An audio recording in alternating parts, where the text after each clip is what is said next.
ហើយបានជាខ្ញុំនិយាយបែបនេះពីព្រោះតែទ្រព្យសម្បត្តិក្រៅខ្លួនដែលយើងកំពុងតែដេញតាមទាំងអស់គ្នាបច្ចុប្បន្ននេះ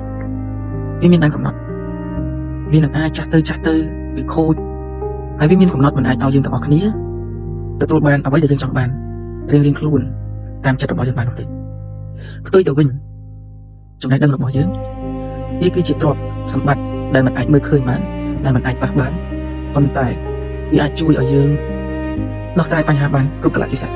និងជួយឲ្យយើងបត់បែនបានគ្រប់ស្ថានភាពដោយប្រើប្រាស់ចំណេះដឹងទាំងនោះ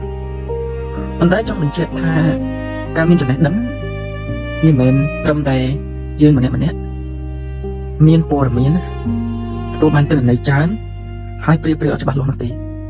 ការដែលមានចំណេះដឹងគឺជាអ្វីដែលយើងក្តោបក្តាប់បានព័ត៌មាននិងទិន្នន័យទាំងអស់នោះបានត្រឹមត្រូវហើយយើងប្រើប្រាស់វាឲ្យមានប្រយោជន៍ចេញពីទិន្នន័យព័ត៌មានទាំងអស់នៅក្នុងសម័យព័ត៌មានវិទ្យាទាំងអស់នេះ